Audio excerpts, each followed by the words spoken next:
Hello, it's Thursday, and today we are going to be making another dragon animal mashup. So last time we did this, we got a pig, resulted in this little porker here, and some of you in the comments, a lot of you in the comments, correctly identified that there did seem to be like a dragon fruit kind of influence to it. So I have a bit of a surprise today. Okay, so here is our regular animal wheel, and I am just going to scroll through this real quick and just take pig off the list because we have already done the pig. So all of the other animals are still on there. Today I have also prepared a fruit wheel, and we're going to have a fruit and an animal to mash up all into the same dragon. So now we just need to spin our wheels.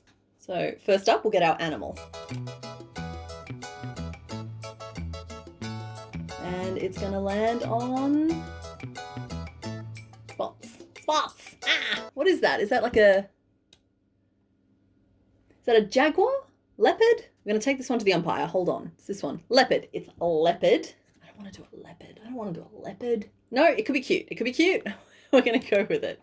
And then we're going to scroll down to our fruit wheel. And I was limited by the little emojis that they had available here. So they're not the most interesting of fruits, but they should get us started. And we are going to spin this wheel as well. Now, both of these wheels are linked in the description down below for anybody who wants to try this for themselves. And we are spinning our fruit wheel.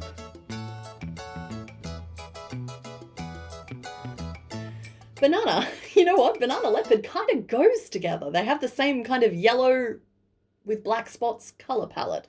So we want a banana leopard dragon. All right, we're going to need to do a bunch of sketching. Okay, so banana leopard. So that's given us two things that are long and yellow with black spots, which is, I think that sometimes the interest in these things can be found where the things are different, not where the things are the same. So that does kind of put me in a tricky position. Plus, I'm pretty sure that banana leopard is a type of gecko, right? The spotty ones that I made forever ago. I'll have to Google it later anyway. So banana leopard. No gecko, but then we've got banana leopard dragon, which brings me back to banana leopard gecko. So I'm going to do what I can to avoid the gecko influence, I think. So we want dragon. We want... when I think of leopards, I think of like big square cats with lots of spots. So I don't have any reference images, unfortunately, right now. Big square boys, but just like, covered in spots. So yeah, so I have to just take the banana and the leopard and then dragonify it, which you can do basically with just like a few teeth, a few spikes, a few wings. But I think we're going to just like focus in now and just try and sketch up a bunch of little tiny concepts, because I definitely don't want to make one this big again, particularly if I'm going to have to cover it in spots.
Okay, so I think I've come up with a concept here that I like. So I'm sticking with the peel being very much like a body armor kind of thing to incorporate the banana, keeping the spots to the outside, and I'll keep like a pale yellow underbelly to kind of keep those banana-y colors in there.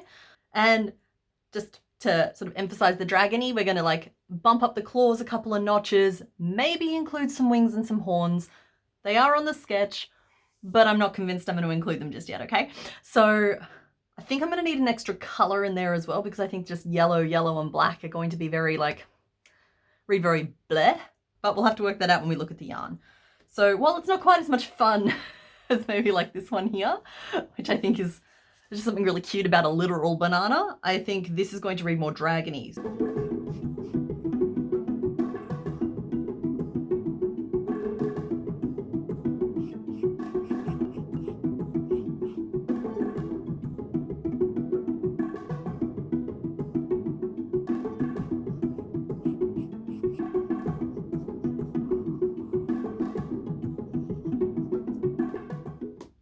Okay, so I've gone through and I've done a few more sketches. I liked my original sketch, but I wanted to go back and beef him up a little bit more. So now he's a fatter little sausage, which is cute. So the major challenge, I think, looking at this is going to be for me to control my sizes. I want this to end up small. This is too big. I want it like half the size of this. So I want you to hold me accountable to that, okay? We've also gone through and just sort of broken him down into a few pieces. So I think tackling that main banana type shape is going to be the way to go. And then I think I'm gonna just build him up in some layers. So when I'm kind of just trying to go straight from 0 to finished piece, I tend to like, it's not the most refined design process. It's more about just like creating every single basic shape and just sewing a bunch of stuff together, as opposed to trying to design all of the little corners and bends and stuff into the same piece. But for this guy here, there's going to be like the main base banana, which I am going to make in like a cream and a pale yellow, just for that like fruity underbelly. And then there's going to be like a layer of stronger peel over the top in a brighter yellow, so going very banana. And then I have some black, but I also have some gray and some like brown type shades on standby in case I want to use those as well. So it's all about just like the under being fruity and the top being armored or peely, and just, yeah, kind of just building him up from the initial sausage. So I'm going to start by just trying to work up a little fruity banana shape. And depending on the success of that, we'll know what we need to do next. Picking up my hook for the first time in about 3 weeks.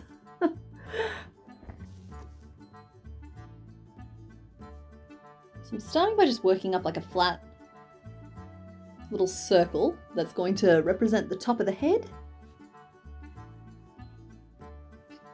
And with my goal being not to make this too big, I'm going to start by just sort of working up 12 stitches around.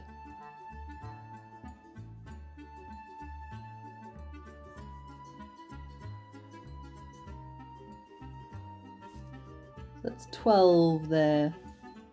Oh, seems so small, but we'll go with it, I think you guys might just have a better time if I just secure you to the roof. So this is bye for now, but you'll at least be able to see what's going on. Okay, so to make this shape here, which is kind of been like sketched out in pencil next to it as well, the tail might end up being a separate piece, so trying to ignore that bit for now and just try and ignore this little muzzle piece as well. What I want to do is I've made this like flat bit at the top, and so I want to keep working straight down on one side, but I want to flare out on the other. Yeah, and see that okay there. So that's kind of, I'm going to position all my increases on one side or one half of it and just work single crochet on the other. That's what I'm doing next, and that's probably going to be, I'm going to start with 2 rows of doing that and then sort of just check it and see if it's flared out enough for me at that point.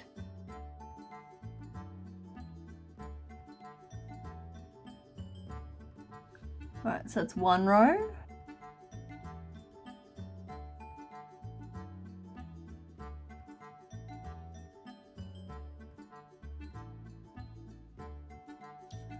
And that's 2 rows. So it may not be super obvious on camera what's happening there, but we've got our slope happening on this side and not on this side. So it's sloping and it's going straight. So I actually think that's probably a pretty good amount. I'm going to go 1 row of just single crochet around to just give the whole thing a little bit of height. Kind of just lock in the shaping that I've done. It's a bad habit I've got. It's basically why so many of my things end up so much bigger than I expect them to be. It's because I have this habit of just like needing detox rows between shaping rows. I'm just like, oh, I'll just single crochet for a bit. That'll make me feel better. Instead of just taking a break. Okay, good, good, good. So there is our little shape that we're aiming for. And we are achieving it so far. So now we are up to kind of that point on it. We'll see that the shape is starting to do some weird stuff. I've got it like recurving in on itself at the back here, which it's not actually going to do in the final shape. We're going to keep that going straight and we'll cut it off about there, because then where we want it to actually curve back up, we'll just do that as a separate piece in a darker color to form that tail. So that can be simplified just by doing that, making that straight. So all of the shaping is happening along this side of it because we kind of just want this side going straight from now. Ideally, I'll be able to get it to curve a little bit more like this. But basically, that just means I'll be using like half double crochet along one edge and possibly even just slip stitches along the top here. But I'm just going to feel my way forward a little bit here. I don't want to like tell you I'm going to do something and then not do it. Well, apparently that's exactly what I want to do because it's exactly what I've just done. Anywho, still just unspooling a little bit more of this cream color. It's a very banana-y color. I've never really appreciated that before. Okay, that's dramatic, but it's what I was asking for. I'm wondering if I've done that one row too soon because we don't really have much height here.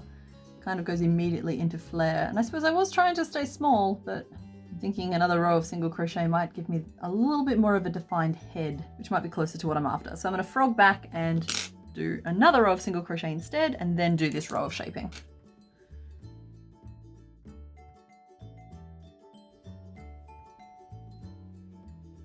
Now we're going to try those increases again.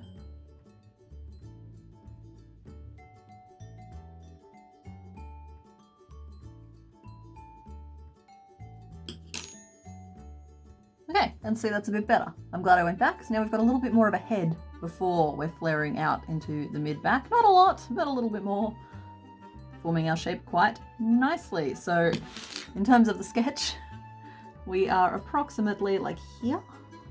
See, that's how small we're going. So from here on out, I think I'm going to start loading half double crochets along the front half of it just to help it curve around a little bit faster. But we're going to just keep flaring out this back as evenly as possible as well, just to keep it going out straight.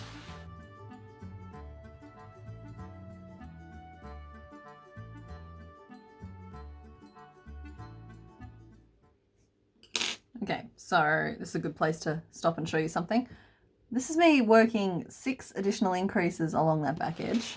But note that instead of working out flat the way that I want it, it's curving upwards, and that's not what we want here at all. So instead of working 6 increases in this most recent row, I'm going to frog it back, and I'm going to evenly space 3, and that should keep it growing flat instead of curving back over on itself.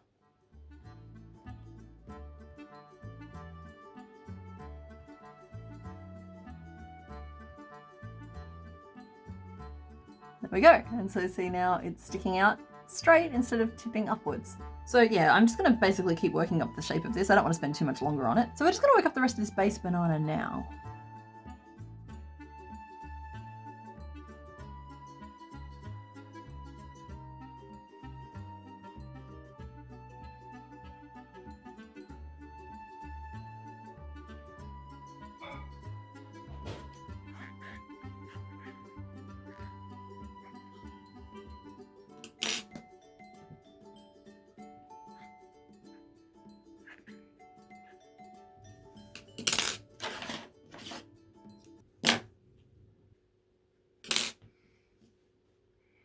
Okay, so there is our little banana bite.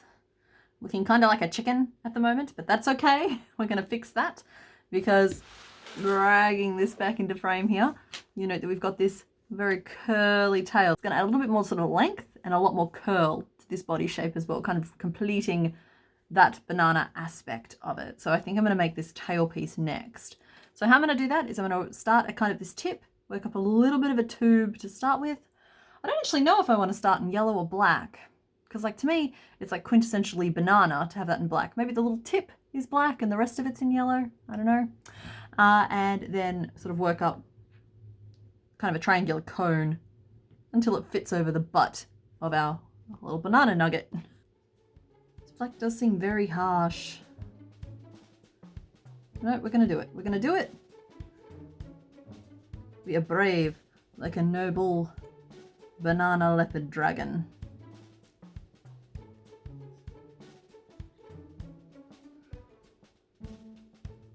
And we'll grab our peel color. You might find this color a little more appealing.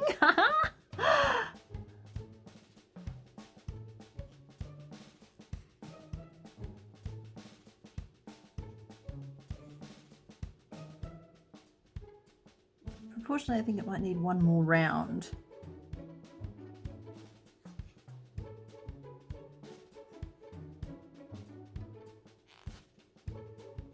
Squeaky hook. Okay, so that's like the tip of the tail. That's what we're going with. So it'll be like here. So now I just need to do like the rest of this curvy bit. Similar, we create that similar to how we did the shaping of the body. We're going to load the increases on one edge to curve it around.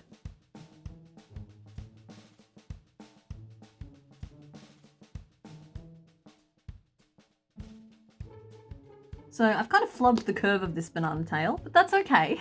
It's like, I've got the top curve happening okay, but then there's just like a big open gap at the back. So I am going to reach for short rows to solve this problem. And all that means is that lining up the opening where I want it to actually hit the body, I'm just going to sort of fill in this gap until it hits the body on this side. Then I'm going to chain one and turn and work all the way back around to where I want it to hit the body on the other side. And just sort of work that a little bit, fill out the back of this curve.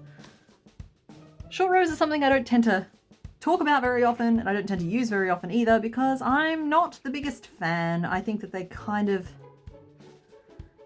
mess with the flow of the stitches, but this yarn they mess with the flow of the stitches a little bit, which I think there is planning ahead and doing enough like pattern refining. You should never have to use short rows, but I didn't plan ahead and I'm not refining the pattern. So we're using short rows.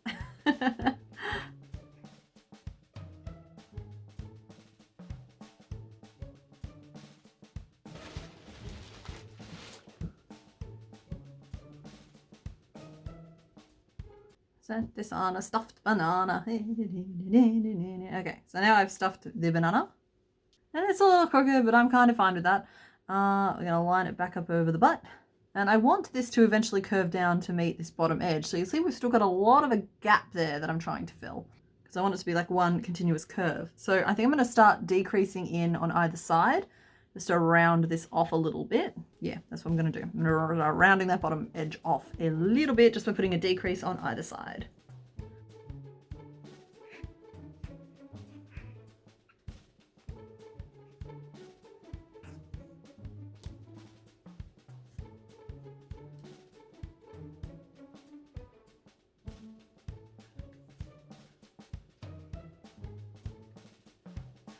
And there we go. So there's the little kind of base of the tail piece. Okay, so with the tail on our little banana stub, the next thing I want to do is make the little legs, just the little stumps, just to start like bringing it all together. I'm at that point of like, I need hope. I need to see the light at the end of the tunnel. And that means like either all in on the head or all in on the body. So we're going to do the legs. So I think I'm going to do them with little like black claws. And the easiest way to do that, rather than like swapping between colors a million times, is just starting in the black and giving them like a black palm as well. Because I guess like it's like the end of a banana as well. I think that I can get away with this a little bit. And we're going to use picots for the claws. So that's a nice easy way to get like a little spiky bit wherever you want a little spiky bit. Particularly if you're working in black anyway, which is just always really hard to see.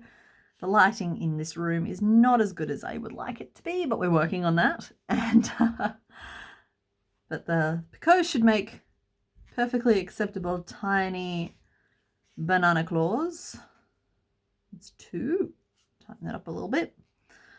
1 more. All right, so I think I'm going to go for 3 claws per foot. And Yeah, then I'm just going to change to my banana peel color. And yes, I am going to continue to say banana like that because I think it's fun to say banana like that. Because it's not really banana here in Australia, it's banana. But banana is more fun to say than banana. I don't know, you let me know what you think. So then it's just a matter of like working up a little bit of a tube in my peel color. I've definitely made the appealing joke already, but it certainly is the more appealing color. It's a lot easier to work with. Just working over the top of those picots to make them poke out. And one more stitch to finish the round. So yeah, that's my first row of yellow. You can see we've got a little black sole on the foot, but 3 little like toenail type claws sticking out the top. Or sticking out the sides anyway. So then I'm just going to work up a little tube. So maybe, I don't know, 5 more rows.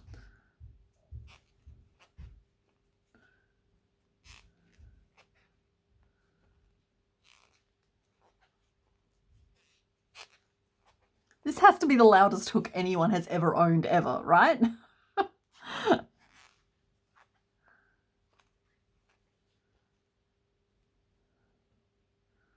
Okay, so that's the 5 rows done. Gives us this tiny little foot, little black sole, 3 little claws. We're going to focus. Cool. 3 little claws. Like so. So I'm just going to like trim off all of my ends here.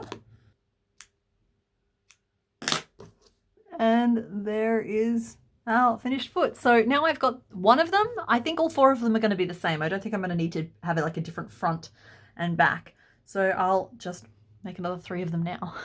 Right. 4 done. So the next piece that I want to make, I think probably the muzzle. The muzzle and the ears, because they're going to be in like our pale banana color. And then it's just a matter of doing like the overcoat and the details. So yeah, I'm going to do like muzzle and ears now. Push this out of the way because I think you can see it slightly better on this. I know it's a little busy in the background. I know I need to get some felt or something to put down for you guys, but we're working on it. You don't know this, but every time I film, I have adjusted the room slightly to try and make it a little bit more film friendly. So for this muzzle, I definitely want it to be square, and the trick to squares is, well, picking 4 corners, frankly. So let me whip up this little 6 to start with. 1, 2, 3, 4. I can count. I can totally count. 1, 2, 3, 4, 5. No, it's 6. Okay, so I've got my little magic ring of 6 here. Pulling this back in for display purposes, which means I have 6 stitches to work with. But the shape I want to make is a rectangle, right? But the rectangle, I kind of want it longer on the top and bottom than I want it on the sides. So there is a logical way to do this, and that is to like put an extra stitch on those, and then 1, 2, 3, 4. So that's where our 6 stitches are going to go, and these ones here would be my increases, and then it's just a matter of picking a starting point. I'm going to go from there. So it's just increase, single, increase, increase, single, increase. Yeah, 4 corners. Now, we're not going large enough with this piece for any of that to really make a huge difference. You're not going to get a really good idea of what that looks like in practice, but I do like to share the little bits of theory when they crop up. Okay, so that's the very start of our little sort of square muzzle. I'm worried it's going to be too big. Oh, I wouldn't want it any bigger than that. But we are going to go around again to give it a little depth. Oh, hello leg. I guess I have a leg to stand on. Alrighty, let's go around again.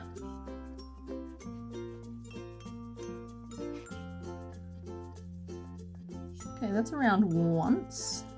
I'm wondering if I need to go around again or if that's enough. I don't want to like completely overpower what's already a pretty small build. I think once is all we're going to get here, so I think that's going to be the snout. Take a second to scribble down your notes. Oh no, wait, that's my job. Hold on.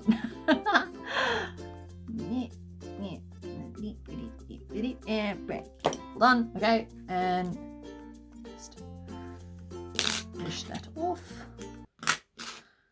Might take a moment and just pin all these pieces on. There we go. So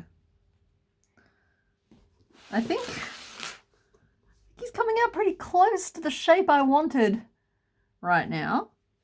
I love his little like gecko toe beans. So he needs his majestic like cape and hood, though normally I'm very much team no capes. And he needs his little ears, because I've gone for like a little double ear, but kind of tried to like go with the vibe of like a sliced banana. So maybe I'll whip up a couple of those real quick and just get a feel for how much space they take up, and then we can do the over piece. I think that this little guy is going to really come together in like the details. So when I start adding spots and stripes and whatnot. So I think just a little magic ring of 6 is going to do for the like the small one that I want to make. I'll just finish that off.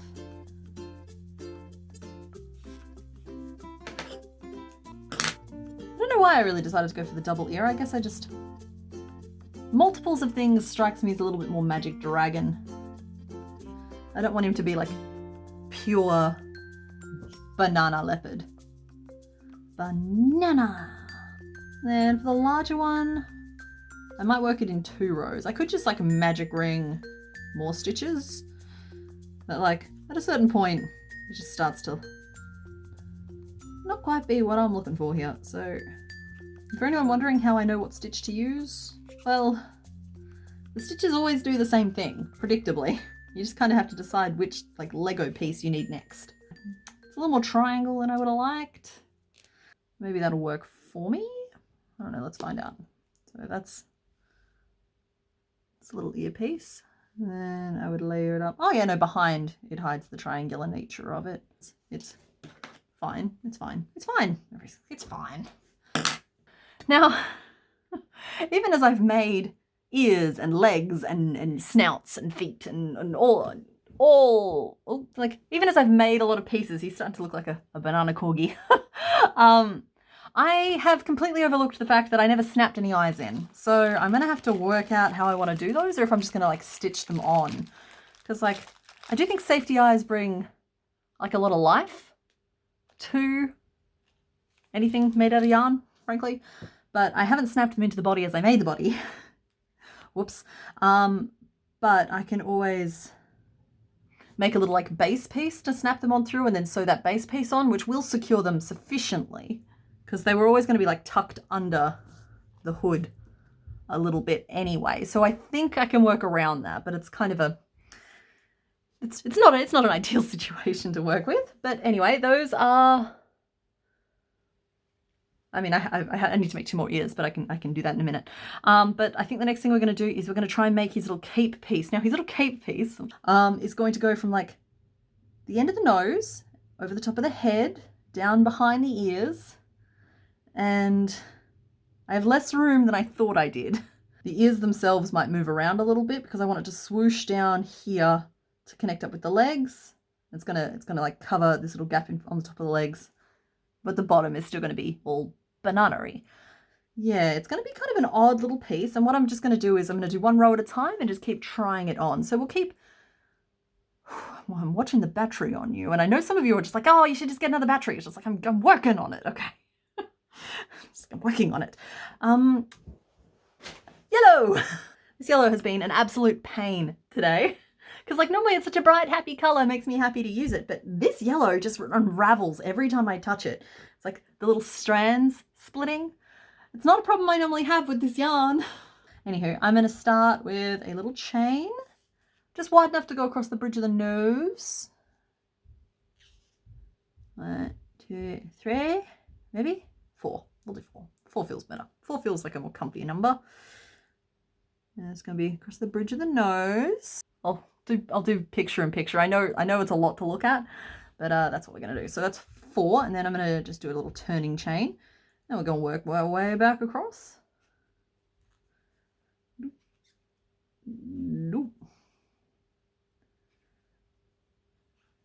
Loop. Loop. Take a little break to write that down. Yeah. So that's all. Would you? A little bit for the tip of the nose. Get out of the way. Okay, cool. So I'm going to do 1 more row of 4 single crochet. Then I'm going to start incorporating a slight increase to flare out over the top of the head. I'll try and see. If it needs to be wider, I'll just go back and make it wider. Okay, good, good, good. I might just do one more at 4. 4 is seeming like a really good length. So that's 3 rows of 4 now. I've got to stop and write that down. We can only cache so many rows in one hit. Done. So it's 3 rows of 4 now. All the way to the tip of the nose, and yeah, now I would like it to flare out. I think I'm going to do it as, I can do it as increases in the middle, which can give you like a more gently sloped edge, or I can do it on the outside, which will give me more of like a jagged, abrupt swing out. And I think the abrupt swing out is what I'm looking for here today. So I am going to chuck an increase on either side. Though I said I was going to do it the other way before, but that was before I did another row of 4 single crochet. So it's just, you just let it evolve, let it do what it needs to do.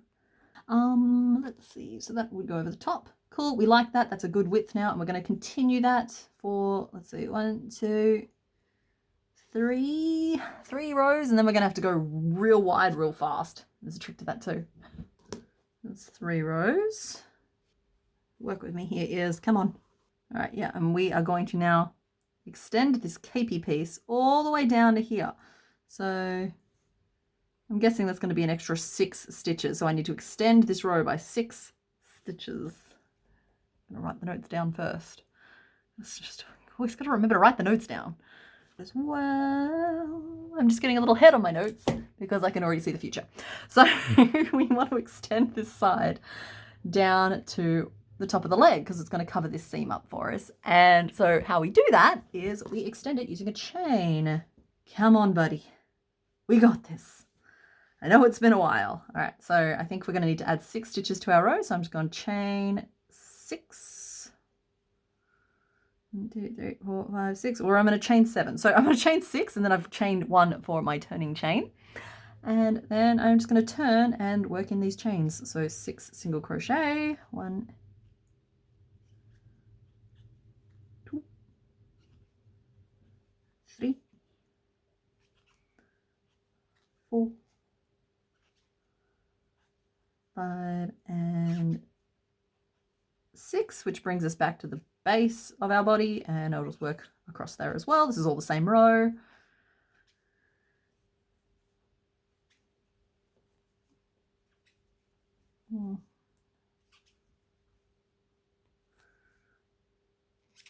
Six, and now I need to extend out the other side, and it's going to be the same length, and if it's not, I'll just adjust where the legs are pinned on the actual thing.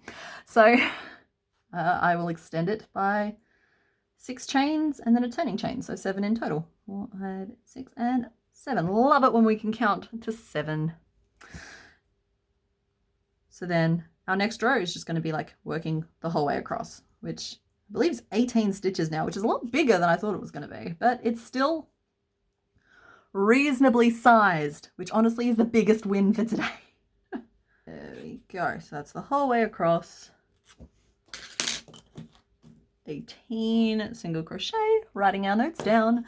And you'll note that like we've got 2 rows of stitches down one leg and 1 down the other, and that's fine. It's just everything comes out a little bit crooked doing it like this, and you just got to like adapt on the fly. So we will position this. I might use some pins just to help me really get my line up correct, so I know I'm making things the exact right size. Pin, and then down and behind the ear.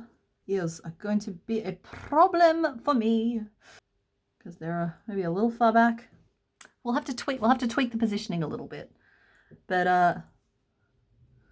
all in all, it's coming out pretty good so far. So I've got 1 more row for this side and 2 more rows for this side, which is fine because it's just a down and a back. And then we'll do like a slightly narrower bit in the middle, and then we'll go down again if we need to for the other legs. So this is going good so far. There we go. So the legs are the same width. It's just slightly crooked. So now I'm just going to like try this on and just see if I need to do the same thing for the back legs, or if I can just like broaden it out slightly and it'll hit the points. But yeah, I'm just going to finish making his peel now.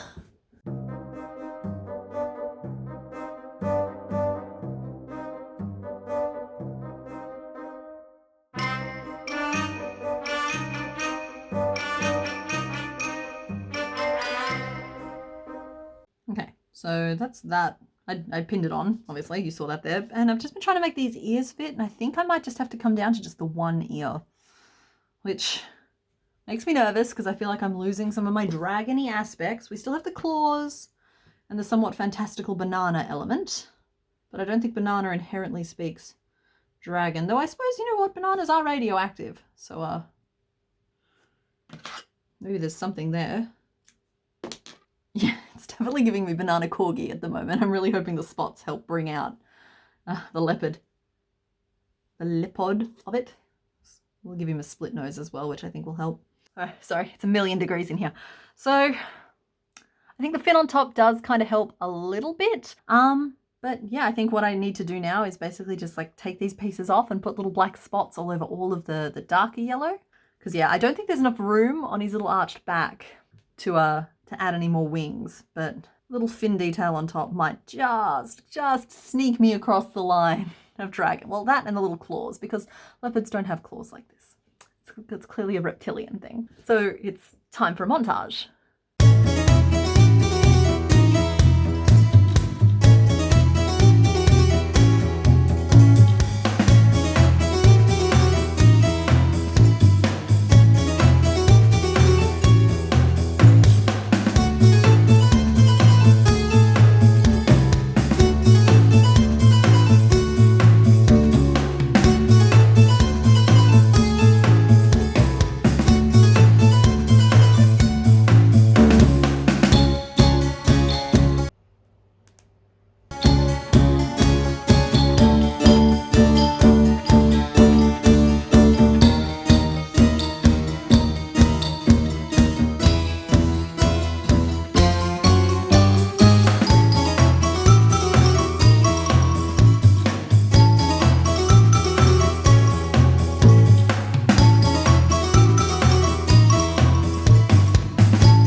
And there is my finished attempt at a banana leopard dragon. I think I lost the dragon a little bit in there, but we did our best. And whatever he is, I think he came out pretty cute. You can let me know in the comments if I missed the dragon brief, but he's at least a little bit lizardy, you know, just a little bit. He's a little bit lizardy. Hope you have fun watching me make him today, and other than that, I'll see you next week. Okay, bye!